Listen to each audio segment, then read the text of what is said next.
Assalamualaikum warahmatullahi wabarakatuh. Kami dari kelompok 12 akan mempresentasikan hasil diskusi kami yang berjudul Evaluasi Pembelajaran atau Penilaian dengan dosen pengampu Dr. Sri Mulyati, Magister Pendidikan, Program Studi Pendidikan Guru Sekolah Dasar Fakultas Keguruan dan Ilmu Pendidikan, Universitas Veteran Bangun Nusantara, Sidoarjo, tahun 2023-2024.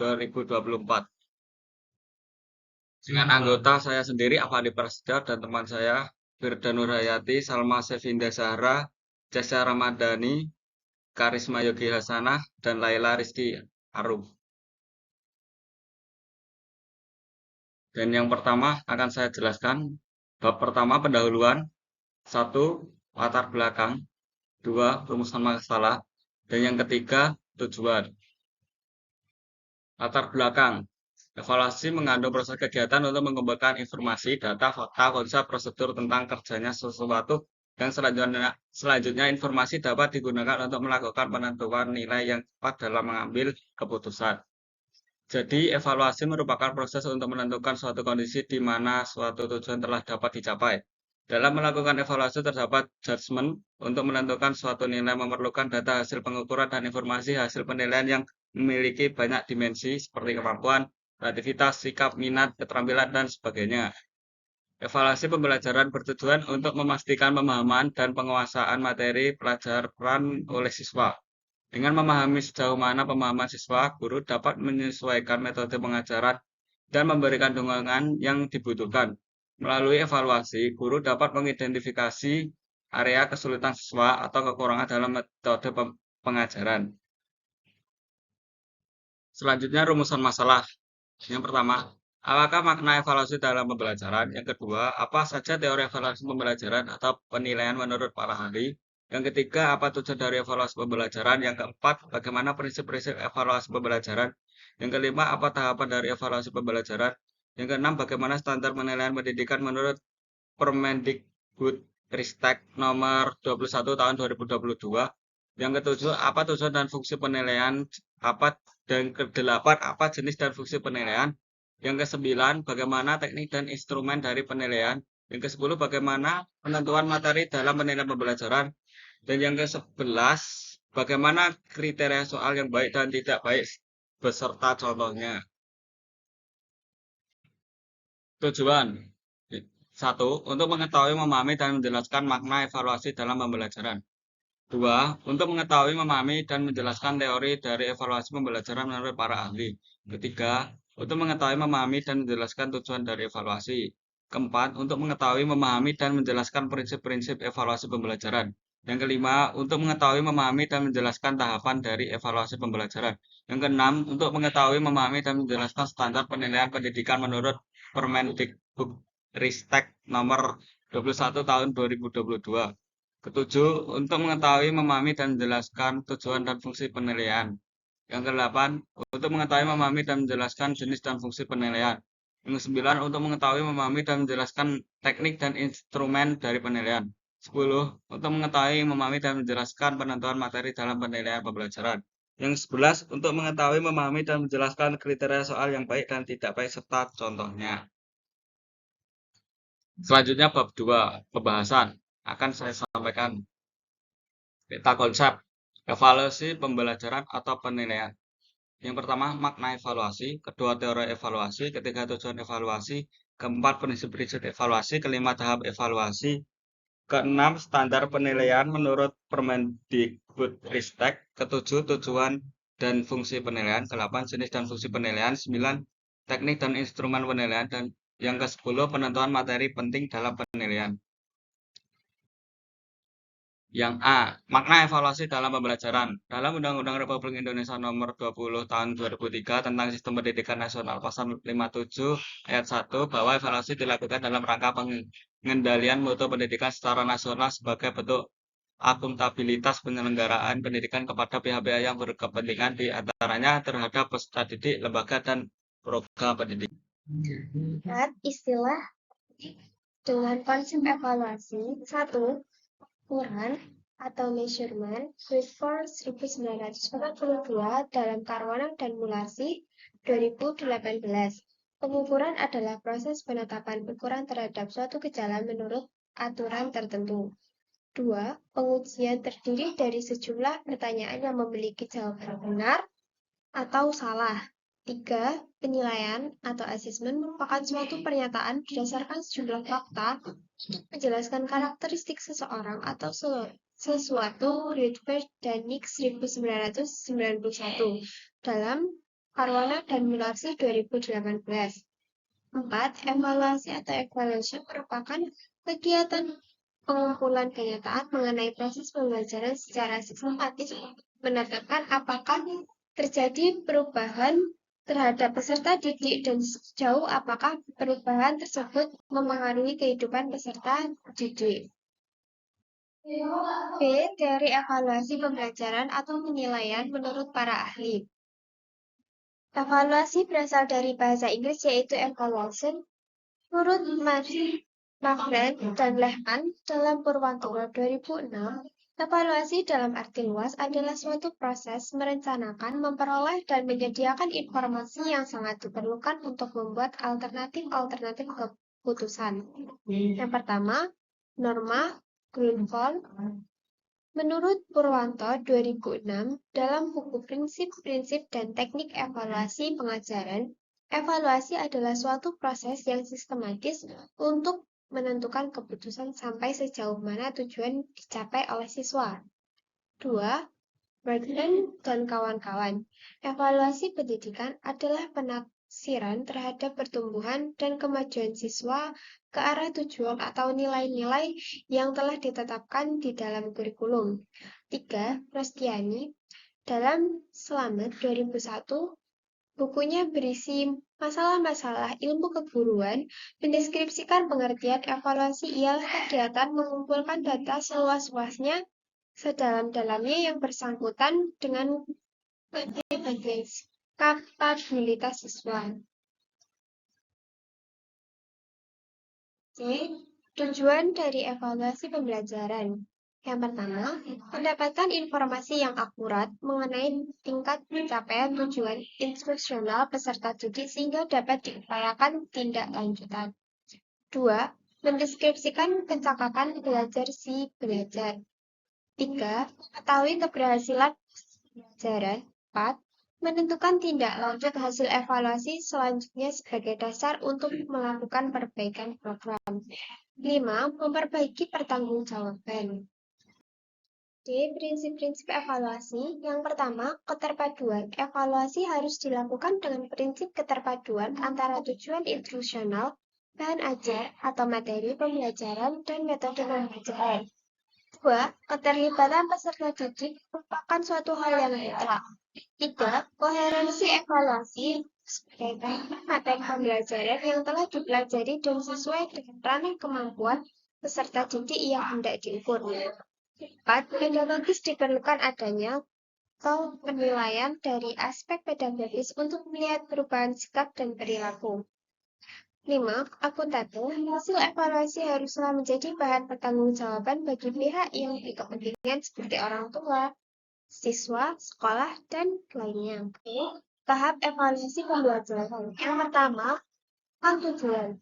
Tujuan evaluasi hasil belajar untuk mengetahui capaian penguasaan si oleh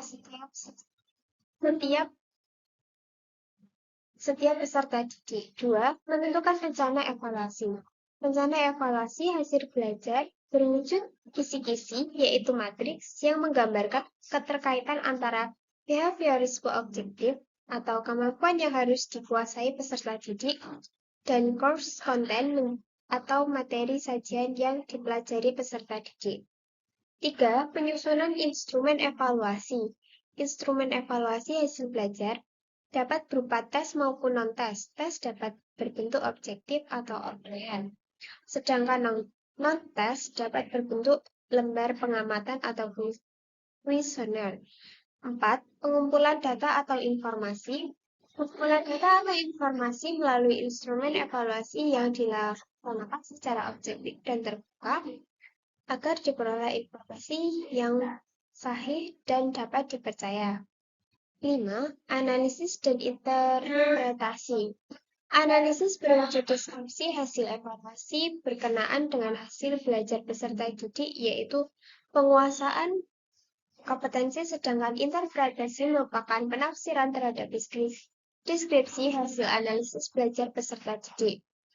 6. Tindak lanjut pada dasarnya berkenaan dengan pelajaran yang akan dilaksanakan selanjutnya.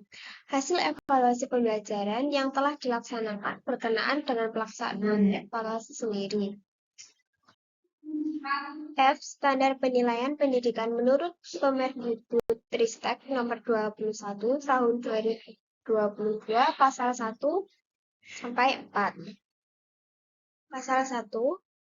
1. Standar penilaian pendidikan adalah kriteria minimal mengenai mekanisme penilaian hasil belajar peserta didik.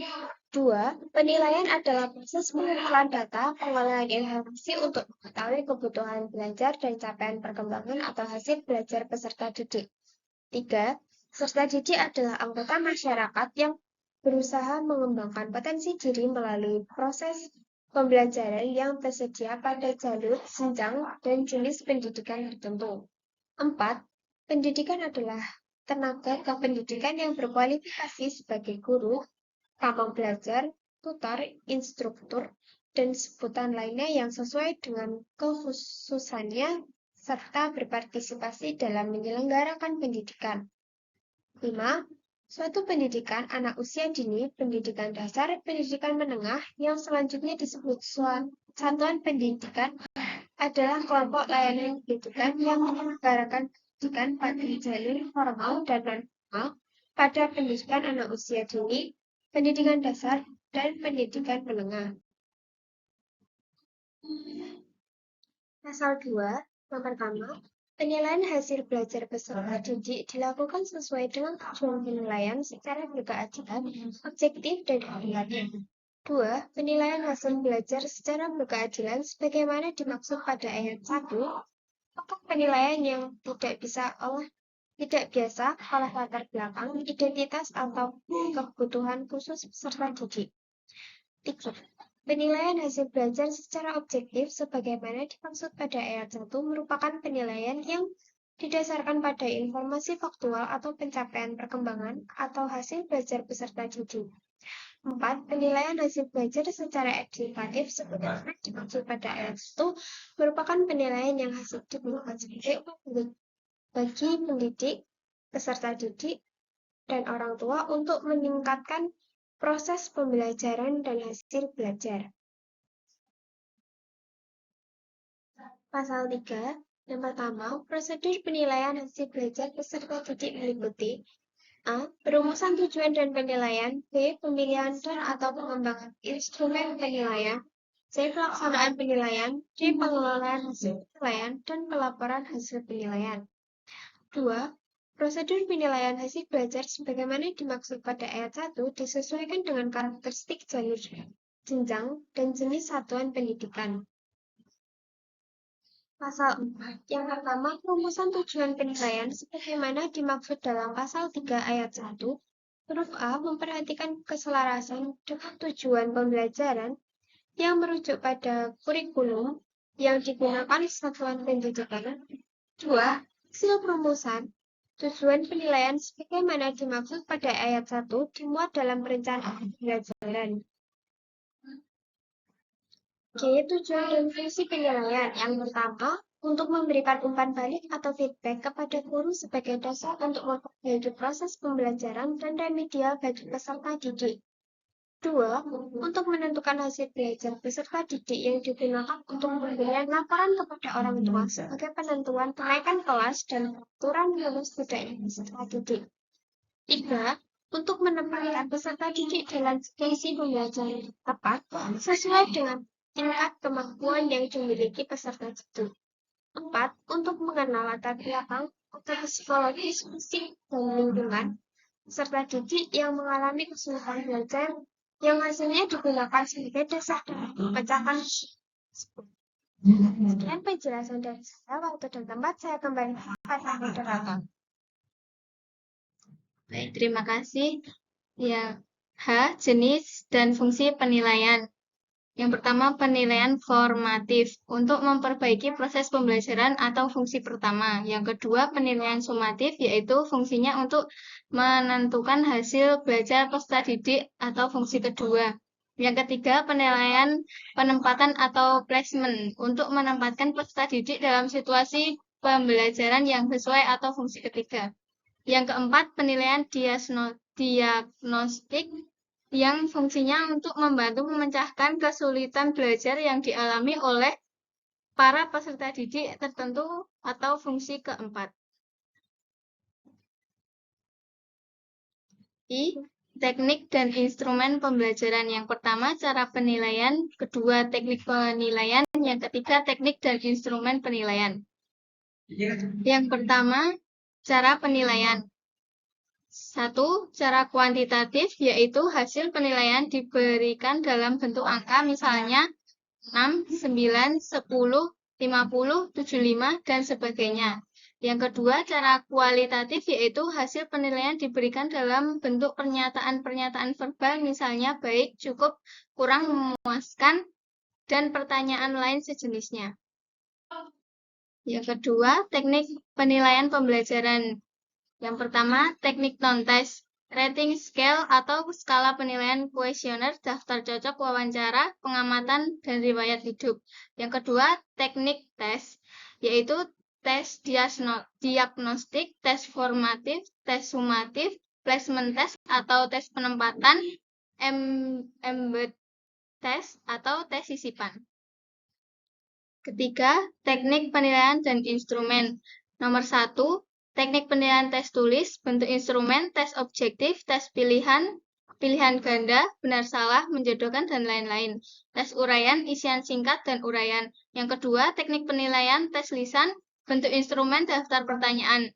Yang ketiga, teknik penilaian tes perbuatan atau keterampilan, bentuk instrumen, tes identifikasi, tes simulasi, tes uji petik kinerja. Yang keempat, teknik penilaian penegasan individu atau kelompok, bentuk instrumen, pekerjaan rumah, proyek. Yang kelima, teknik penilaian portofolio, bentuk instrumen, lembar penilaian portofolio. J. Penentu materi penting dalam penilaian pembelajaran. Langkah awal menentukan bahan tes. Yang pertama, menentukan kompetensi yang akan diukur. 2. Menentukan materi yang akan diujikan. Yang ketiga, materi yang telah ditentukan dapat diukur dengan alat ukur yang akan digunakan. Yang kedua, kriteria penentu materi penting. Yang pertama, urgensi. Materi secara teoritis mutlak harus dikuasai oleh peserta didik. Yang kedua, kontinuitas. Materi lanjutan yang merupakan pendalaman dari suatu atau lebih materi yang sudah dipelajari sebelumnya. Yang ketiga, relevansi. Materi yang diperlukan untuk mempelajari mata pelajaran lain. Yang keempat, keterpakaian, yaitu materi yang memiliki nilai terapan tinggi dalam kehidupan. K. Kriteria soal yang baik dan tidak baik beserta contohnya. Terbagi menjadi 2, pilihan ganda dan tes uraian.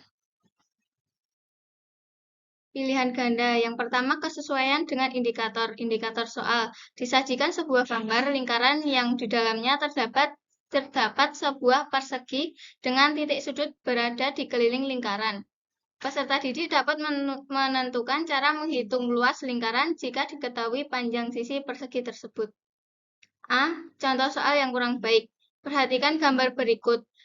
Diketahui persegi ABCD dengan panjang sisi AB sama dengan 14 cm. Luas daerah lingkaran yang diarsir adalah A. 112, B. 108, C. 88, D. 74. Kunci jawaban A. B. Contoh soal yang lebih baik. Perhatikan gambar berikut. Diketahui persegi ABCD dengan panjang sisi AB sama dengan 14 cm. Cara menghitung luas lingkaran berdasar gambar adalah A. Setengah panjang AC dipangkat 2 lalu dikali bilangan. B. Akar 2 dari panjang AC dibagi 2 lalu dikali bilangan. C. Panjang AB kali panjang BC dibagi 2 lalu dikali bilangan. D. D. Panjang AB kali panjang BC di pangkat 2 lalu dikali bilangan. Kunci jawaban C. Pembahasan soal A tidak sesuai indikator karena yang diminta adalah cara menghitung lingkaran, bukan menghitung luas bagian lingkaran. 2. Pilihan jawaban harus homogen dan logis dari segi materi. A. Contoh soal yang kurang baik. Wakil dari Indonesia yang turut menandatangani Deklarasi Bangkok pada tahun 1967 adalah A. Ali Alatas, B. Muhammad Hatta, C. Adam Malik, D. Menteri Dalam Negeri. Kunci jawaban C. B. Contoh soal yang lebih baik. Wakil dari Indonesia yang turut menandatangani Deklarasi Bangkok pada tahun 1967 adalah A. Muhammad Hatta, B. Soekarno, C. Adam Malik, D. Ali Sastromijojo. Kunci jawaban C. Pembahasan pilihan jawaban D pada contoh soal A tidak homogen dari segi materi karena tidak menyebutkan tokohnya.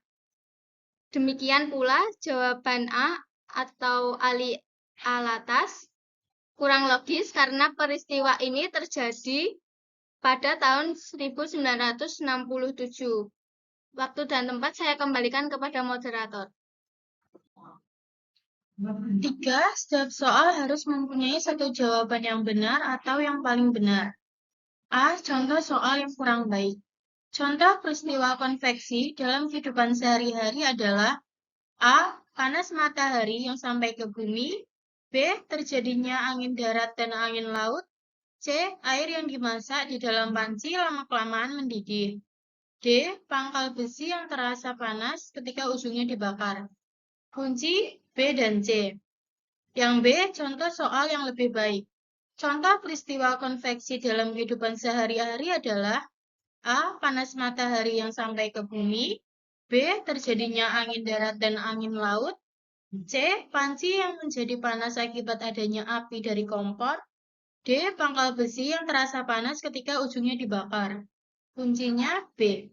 Pembahasan. Pada contoh soal kurang baik, terdapat 2 jawaban benar. 4. Pokok soal harus dirumuskan secara jelas dan tegas. A. Contoh soal yang kurang baik. Persilangan antara tanaman ercis berbiji bulat, B besar B kecil, dengan tanaman ercis berbiji kerut, B kecil B kecil, menghasilkan tanaman ercis berbiji bulat. Apabila F1 disilangkan dengan sesamanya, akan diperoleh perbandingan genotip, seperti tampak pada diagram berikut.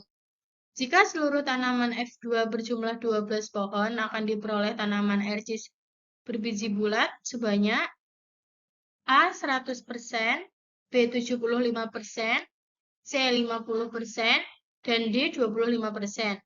Kunci A. B. Contoh soal yang lebih baik. Persilangan antara tanaman ercis berbiji bulat B besar B kecil dengan tanaman ercis berbiji kerut B kecil menghasilkan tanaman ercis berbiji bulat. Apabila F1 disilangkan dengan sesamanya, akan diperoleh perbandingan genotip seperti tampak pada diagram berikut. Jika seluruh tanaman F2 berjumlah 12 pohon, akan diperoleh tanaman ercis berbiji bulat sebanyak A 9 pohon, B 6 pohon, C 3 pohon, D 1 pohon. Kunci A. Pembahasan. Perumusan permasalahan dalam stimuli soal tidak jelas karena hasil persilangan antara genotip B besar dengan B kecil akan menghasilkan filial bergenotip B besar B kecil atau bulat dan B kecil atau kerut. Tidak ditemukan F2 bergenotip B besar. Pokok soal menjadi tidak jelas karena pada pilihan jawaban tidak disajikan jumlah tanaman, akan tetapi presentase. 5. Pilihlah jawaban yang berbentuk angka atau waktu harus disusun berdasarkan urutan besar kecilnya nilai angka atau kronologis waktunya. A. Contoh soal yang kurang baik. Para tukang kebun telah bekerja sejak pukul 8 WIB dan sekarang pukul 11 WIB. Sudah berapa lama mereka kerja? A. 3 jam, B. 2 jam, C. 4 jam, D. 1 jam. Kunci jawaban A. B. Contoh soal yang lebih baik. Para tukang kebun telah bekerja sejak pukul 8 WIB dan sekarang pukul 11 WIB. Sudah berapa lama mereka bekerja? A. 4 jam, B. 3 jam, C. 2 jam, D. 1 jam. Kunci A. Pembahasan. Pada soal 1 merupakan pilihan jawaban yang salah. Sebaiknya pilihan jawaban diurutkan dari angka yang paling kecil ke yang paling besar atau sebaliknya. 6. Setiap soal harus menggunakan bahasa yang sesuai dengan kaidah bahasa Indonesia.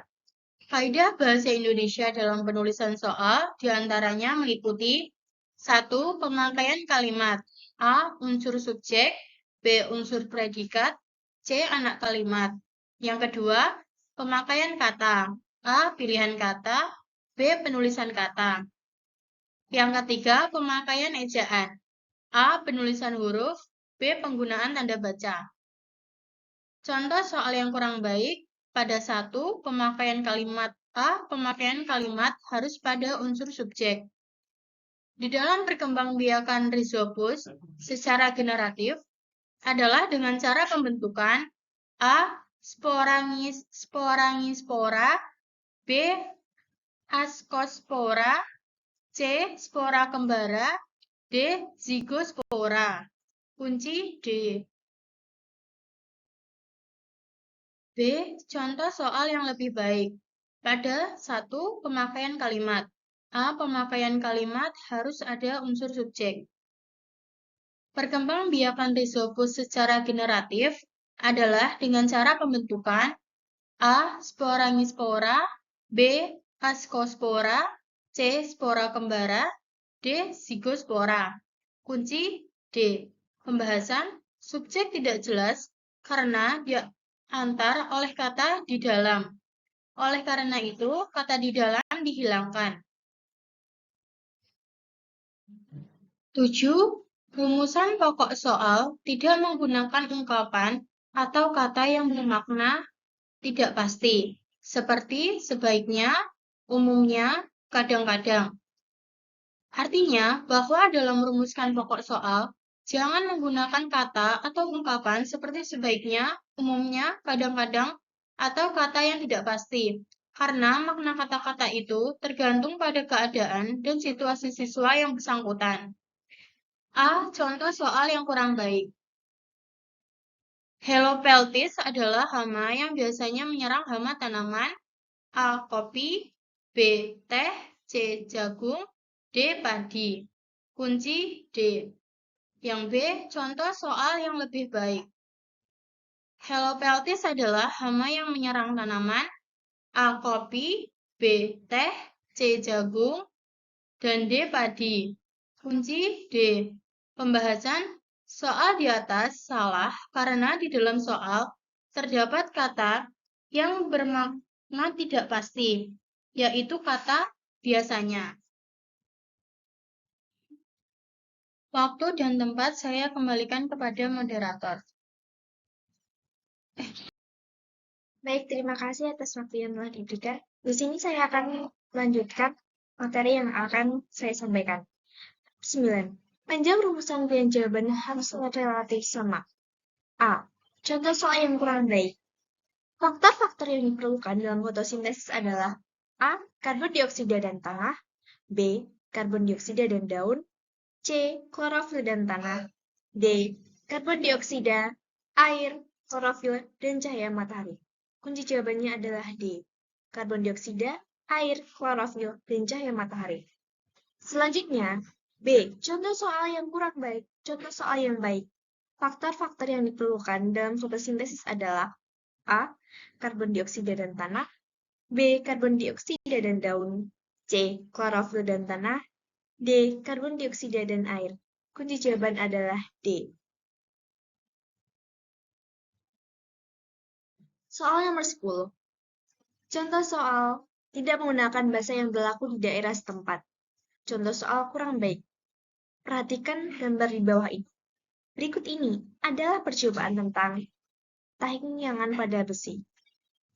Proses timbulnya tahiyangan paling lambat terjadi pada gambar nomor A1, B2, C3, D4.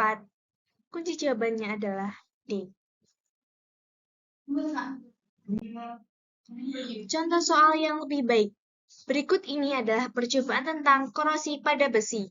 Proses korosi yang paling lambat terjadi pada gambar nomor A1, B2, C3, D4. Kunci jawabannya adalah D. Bahasan tahiyangan merupakan bahasa daerah. Selanjutnya, soal uraian. Pertama, soal sesuai dengan indikator. Indikator. Siswa dapat menjelaskan 3 kekurangan dari mesin bubut konvensional. A. Contoh soal yang kurang baik. Jelaskan 3 kelebihan dari mesin bubut konvensional. B. Contoh soal yang lebih baik. Jelaskan 3 kekurangan dari mesin bubut konvensional. Pembahasan. Soal A tidak sesuai indikator karena yang diminta adalah kekurangan dari mesin bubut konvensional, bukan kelebihan dari mesin bubut konvensional. Yang kedua, batasan pertanyaan dan jawaban yang diharapkan sudah sesuai. A. Contoh soal yang kurang baik.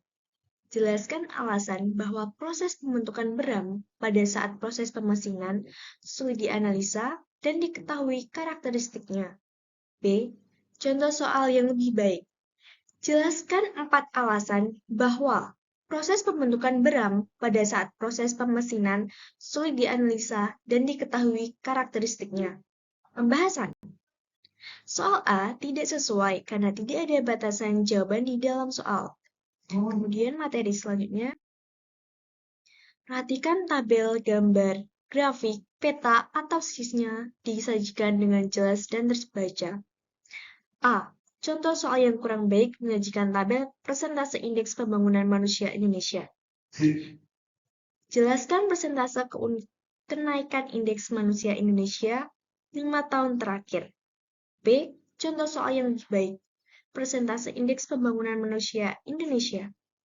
Jelaskan persentase kenaikan indeks manusia pada tahun 2004, 2006, 2008, 2010, dan 2012. Pembahasan. Pada soal A, grafik kurang jelas, menunjukkan secara tepat persentase dari indeks pembangunan manusia di Indonesia. Selanjutnya yang keempat, butir soal menggunakan bahasa Indonesia yang baku. A. Contoh soal yang kurang baik.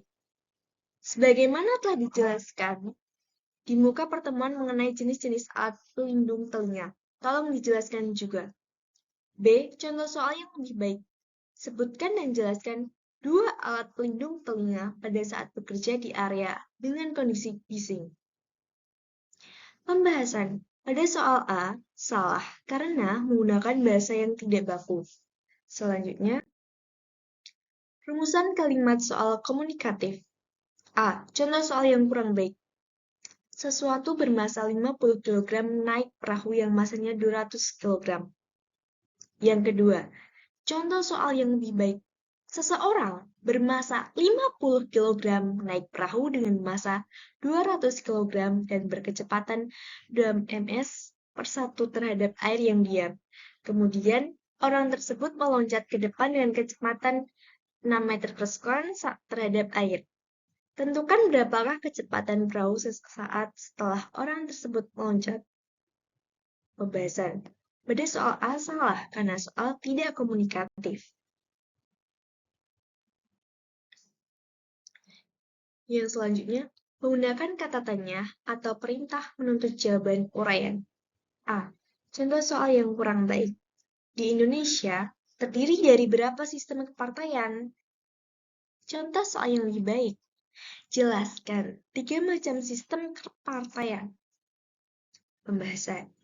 Pada soal A tidak terdapat kata tanya atau perintah seperti sebutkan, jelaskan, dan lain-lain. Yang ketujuh, Materi yang ditanyakan sesuai dengan tujuan pengukuran. A. Contoh soal yang kurang baik. Di manakah letak kelenjar pankreas? B. Contoh soal yang lebih baik. A. Di manakah letak pankreas? Tuliskan dan jelaskan enzim yang dihasilkan pankreas. Di manakah enzim-enzim itu aktif? Pembahasan. Pada soal A, materi yang ditanyakan tidak sesuai dengan tujuan pengukurannya. Yang kedelapan, isi materi yang ditanyakan sesuai dengan jenjang jenis sekolah atau tingkat kelas. A. Contoh soal yang kurang baik. Jelaskan perkembangan perangkat TIK dilihat dari perangkat komunikasi digital. B. Contoh soal yang lebih baik. Jelaskan perkembangan perangkat komputer. Pembahasan. Pada soal A, materi yang digunakan adalah untuk mahasiswa, seharusnya materi untuk siswa SMP. Selanjutnya, waktu dan tempat saya kembalikan kepada moderator.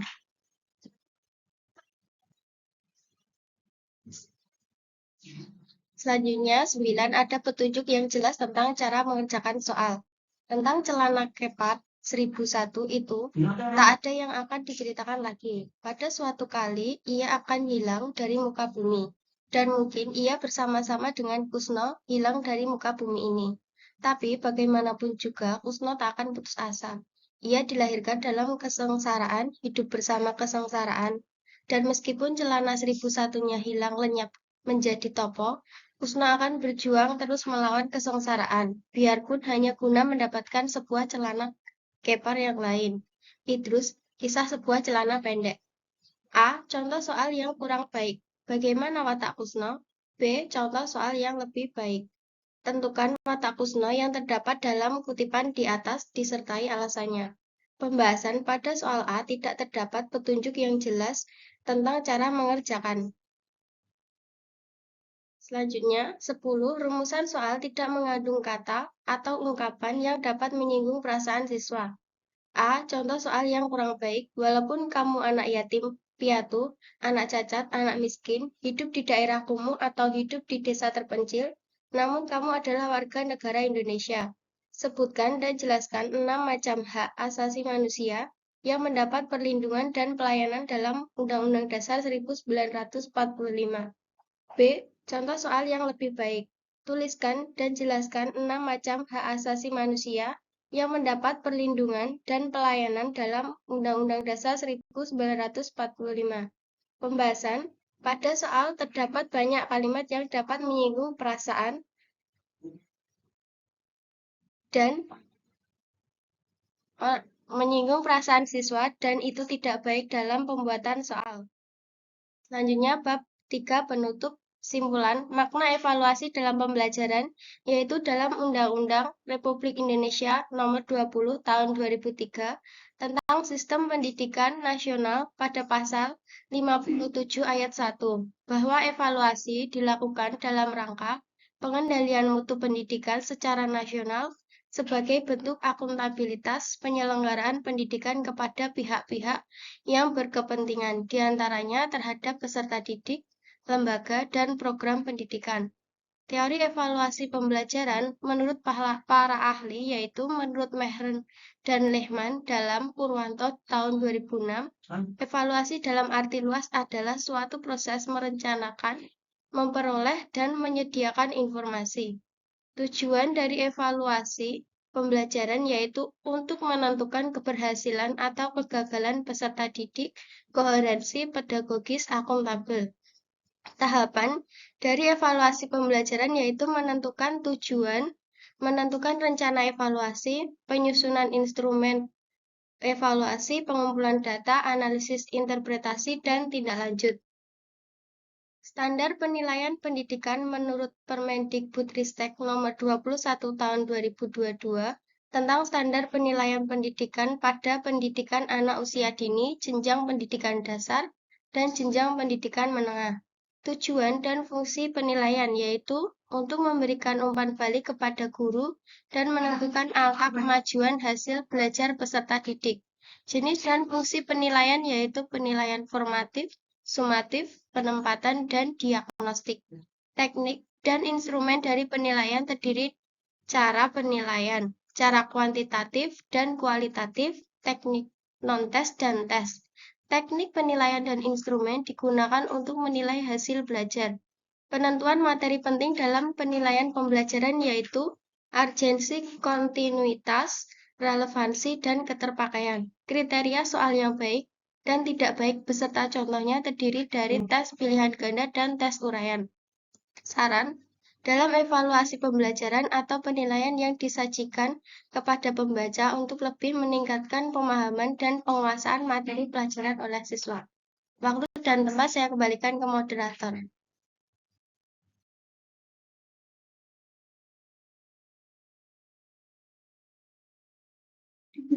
Sekian dari kelompok kami. Bila ada kesalahan atau kekurangan, kami mohon maaf. Wassalamualaikum warahmatullahi wabarakatuh.